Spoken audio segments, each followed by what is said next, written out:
ñu ñëw un peu ci Iran ak États-Unis le détroit d'Ormuz xam nga Trump dafa ne du négocier ak Iran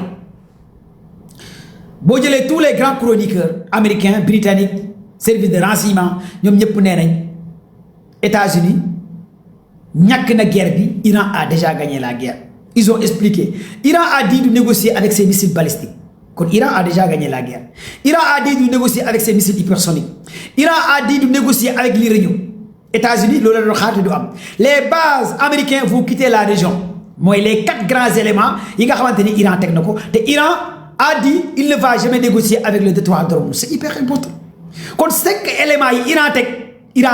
l'États-Unis vont continuer. Iran va continuer de jaay par gazoduc, bu jaay ak jaar Chine ak pipeline bi nga xamantene jaar na Chine par la voie terrestre. Iran va continuer de jaay pétrole, diko jaay yenen pays di jaarale par la voie terrestre, par la voie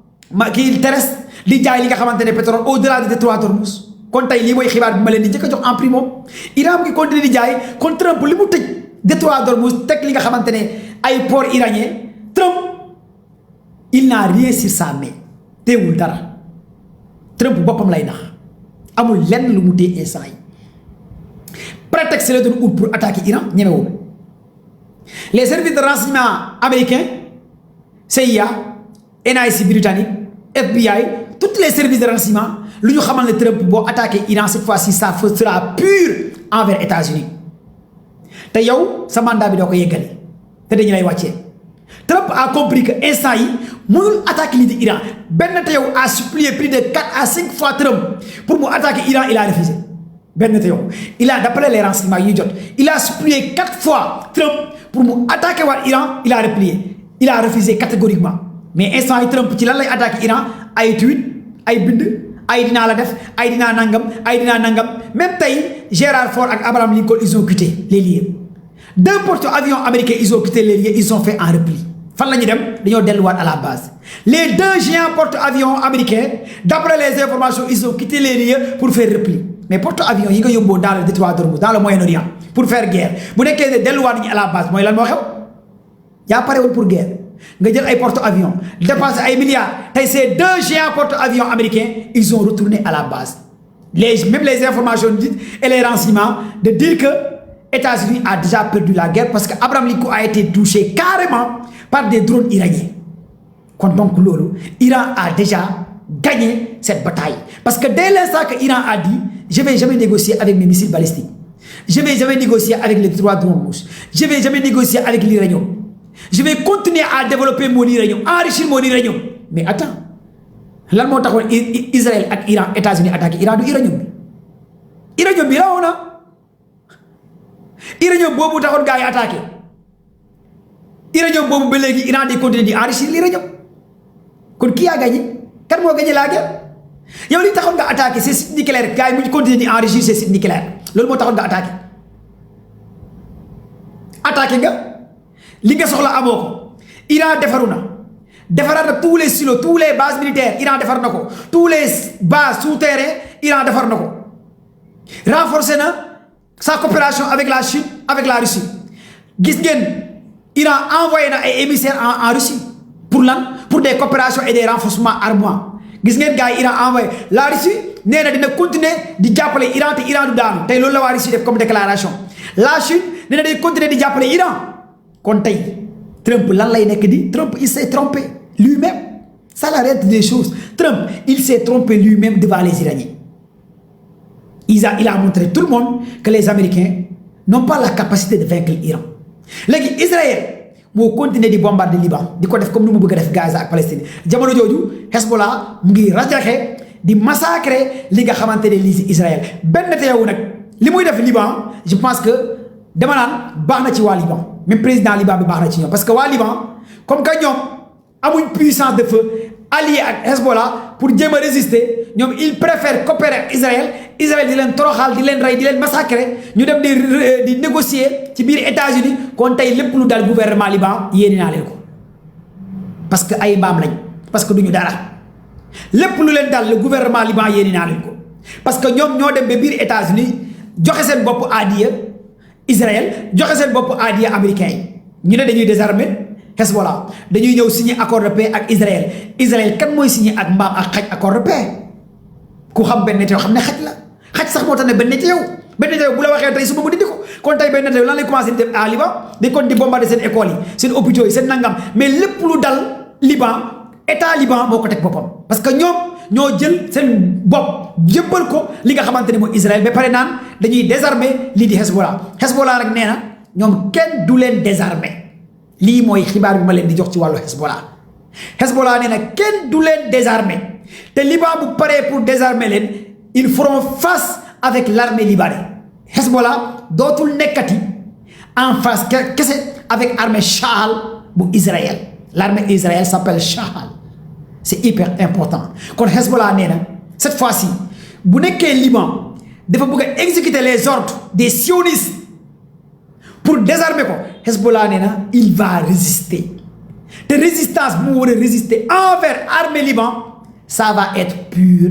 te loolu mën na créer sax guerre civile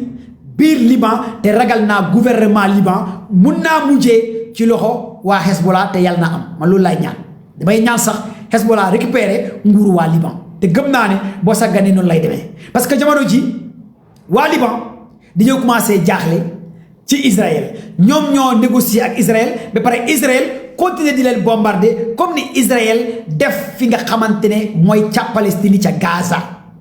lii moo am ci information yi ngeen war a xam yi ngeen war a retenir jamono jooju nag plus de 2000 à 3000 navires Iran mu ngi leen bloqué fi nga xamante ne mooy détroit d'Ormuz bateau demul bateau dikku bateau demul bateau dikkut Iran mooy sélectionné kan mooy jàll ak kan mooy ñëw jamono jooju États-Unis seen ñaari porte avions yi Donald Trump nee na leen dellu leen kër ga porte avions yi Trump yónnee woon pour ñu dem guerre ñooñu la Trump nee nañ dellu kër ga Trump mi war a wax dina raser toute une civilisation dina raser Iran léegi nee na porte avions yi nañ fexe dellu kër ga kon Trump kan lay tromper ku dul boppam jamono jooju Trump benn neta yow demandé na Trump 5 fois attaqué waatal même démb la mujjee bombardé Iran Trump ne ko déedéet bombardé wu ma Iran bloqué bi ma bloqué port Iran yi rek économique Iran baa ngi daanu le groupe MAGA les services de renseignement Israël ne Trump li nga wax dara amu ci lépp ay fen la daane woo benn économique Iran dangaa ñemewul bombardé Iran rek kon mu ngi commencé ñaaw seen biir Trump nee na day daane économique Iran mu ngi jaay di jaarale ci autorail ci train bi ci gazoduc bi di jaarale ci oto yi di jaay yeneen dëkk yi Trump nag nee na instant yi mu ngi guerre bu métti ñu ne ko lan ngay guerre mu ne damaa tëj pooru Iran yi ñu ne ko yow foo tëj bato yaa ngi jàll bato yaa ngi dugg Iran ngi jaay bombardé woo nga ne dangaa tëjoo dara dangaa ñemewul bombardé lii di Iran dangaa dugal sa bopp ba pare xam ne carrément lii nga bëgg a dugal sa bopp amatoo fit kon gars yi seen biir ñoo commencé xuloo les services de renseignement Israël xamal nañ carrément Trump dangaa ñemeetul Iran lii moo tax bu ngeen gisee gars yi bëgg a éliminer Trump lii kese la di ragal naa nag gars yi éliminer wuñ Obama de reyuñ ko Joe Biden reyuñ ko mais bu ngeen gisee ñetti yoon gars yaa ngi koy waaj a rey ah bon entendre salaamaaleykum man li ma gëm bu ñu ko reyul tamit dinañ ko wàccee wala ñàkk bu ñaaw lay ñàkk parce que rus loolu la américains yi te américains yi bëggutoon rus teg na gàcce américains yi adduna bi yëpp xam na ne instant États-Unis bu tur gaaj Iran won na carrément États-Unis amatul capacité de décapiter Iran tout léegi alliés yi nga xamante ne ñoo bokkoon OPEC ñu ngi commencé bàyyi les Émirats arabes unis ñu ngi commencé génn OPEC kon lii gàcce la économique réewu arab Moyen-Orient mu ngi daanu sécurité bu ñu yaakaaroon ci États-Unis amatuñ ko système de défense anti-aérienne yi ñu yaakaaroon États-Unis protéger leen réewu arab yëpp léegi dem nañ ba ci biir xam ne carrément yow États-Unis yaa waxoon ne nga ñuy protéger mais yow tey jël nga lépp luy jumtukaay bu ñuy aar bu ñuy protéger nga yóbbu ko ca Israël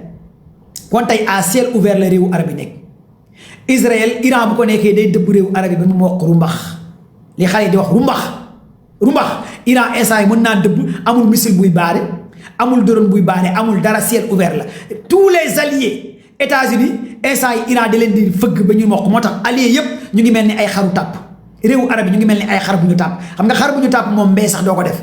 naar yi kenn du ci mbee ñoom ñëpp tekk la ñu def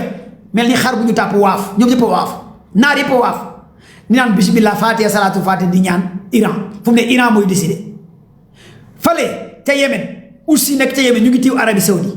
ne ko yëngalaat rek tabaski du am.